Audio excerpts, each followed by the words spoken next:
Hello and welcome to our Reboot review. I'm Paul, And I'm Dave. and this week we are discussing the episode of Reboot Talent Night. This episode originally aired January 7th, 1995 in Canada, and for some reason it didn't air until August 12th, 1995 in the US. Yeah. Alrighty, Dave, let's start off with the number one film at the box office this week. We are Any getting into ideas? the new year with this one.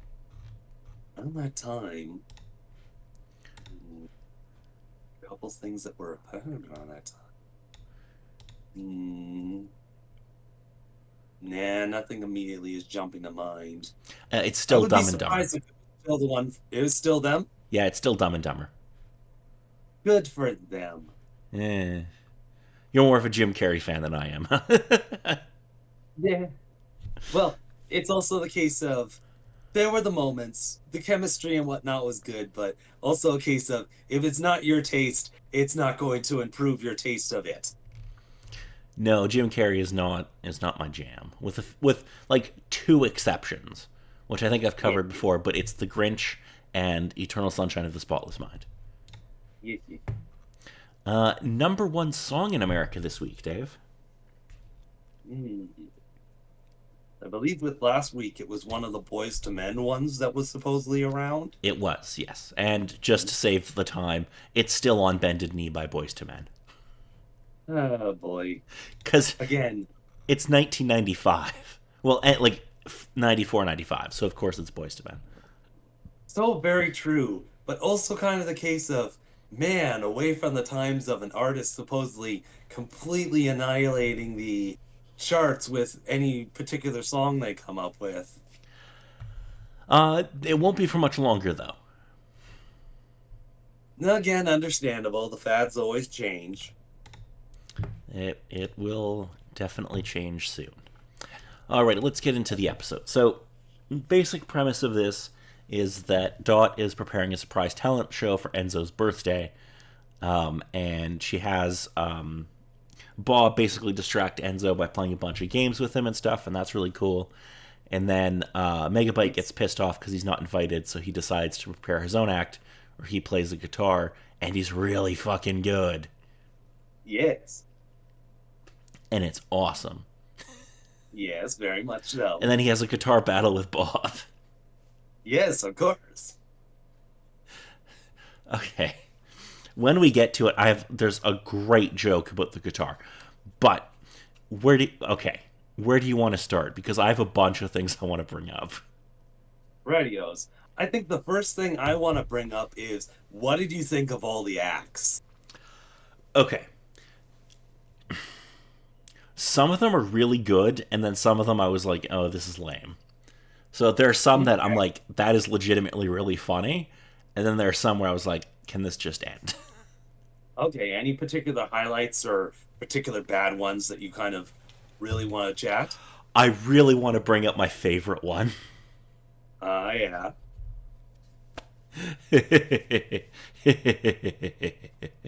The small town binomes, Yes. with their song BSNP. Yes. So, So true. for those of you who don't know, it's a take off of the Village People song YMCA, except it's replaced with BSNP, which is a rib on the broadcast standards and practices. Basically, the people who would go like, "You can't do that, you can't do that, you can't do that, you can't do that. We'll allow this," and it's very funny. Yes, marvelous. Again, there's a couple interesting acts that they decide to go with and whatnot. Again, they go with a comedian that tells a joke in binary, which I sadly didn't take the time to actually look up what he said. I was hoping that I would be able to find a translation, but I couldn't. I really want it. Uh, I hope deep down in my black heart that it is the filthiest joke possible. it would be interesting. And then aside from that, there was I can't remember the name exactly, but it's very primitive shapes just playing a little bit of a song and then showing the reboot symbol and whatnot. The Sort of primitives. yes, with those. messing around with what they can do with the programming, what sort of designs and whatnot they can come up with. Did you And notice? then, Did you notice anything about the primitives? Because there's a subtle little reference there, I think. hmm, I'm not too sure of the specifics of them, but I think it was the case of each particular shape they sort of took, I believe it was. I'm not too sure. So I might be reading too much into this. I'll fully admit that. But the shapes and everything look like the EA logo of the time. Okay. So I don't know if that's intentional or if it's just like coincidence. But I was like, that's kind of interesting because that is looks like the EA logo of the time. And they did have a game made by EA like a couple of years later. So I don't know if that's a thing or if it was just a coincidence. And then, of course, the interesting thing, I sadly can't remember the names, but there were the two very polylogical characters, the chubby gentleman and the skinny gentleman that came up on stage, supposedly about to sing before they got booed off stage and slammed with all the tomatoes and sandbags and whatnot. They were design characters of Mainframe's first animation that they made before starting Reboot. Oh, okay. That's pretty cool. I do love that Fong has. Fong goes up to sing and can't remember any of the lines.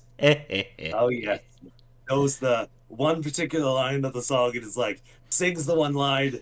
I don't know the rest of the Unforgettable. I song. don't know the rest. Yeah. I'm a simple man.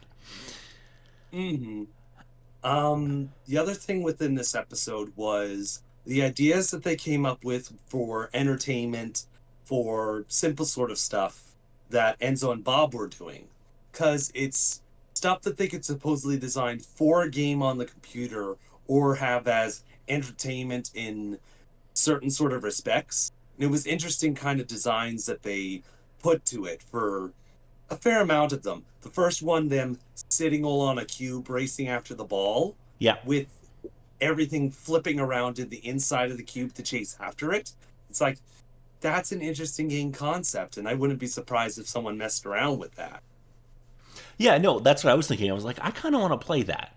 Like, I probably wouldn't want to play it for like hours, but I'm like, I would give that half an hour to an hour. Mm. And Yeah. then, of Yeah. course, the big thing of the whole entertainment show was as Endo's walking past everyone on the backstage, the last person that they have in frame before he steps out on stage was the icon character of YTV when they were premiering this show on television in Canada. Yeah, there's a little YTV robot you can see. It's pretty cool. Mm. Okay. And again, just with the whole guitar battle and all the stuff that happened with there, always awesome and amazing.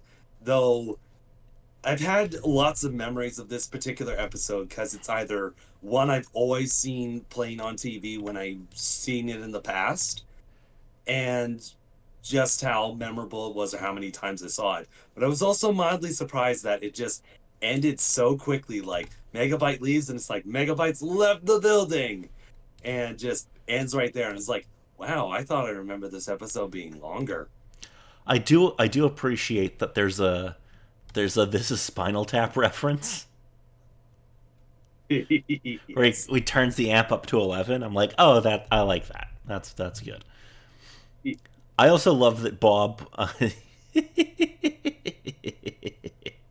Bob tells Glitch to Glitch BFG.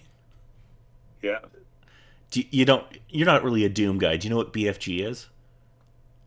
Supposedly, I believe the acronym is Big Fucking Gun, but just most likely the case was Big Fucking Guitar. Yeah, exactly. I was like, that's pretty cool. I like that. Yeah, Hmm. I thought this episode overall was one of the better ones we've had. Like, there were a couple of the acts where I was like, oh, this is kind of lame. But there were a bunch where I'm like, oh, that's a fun little reference or that's a fun little joke. Overall, I quite enjoyed this. What did you think of it, Dave? On whole, I definitely enjoy it.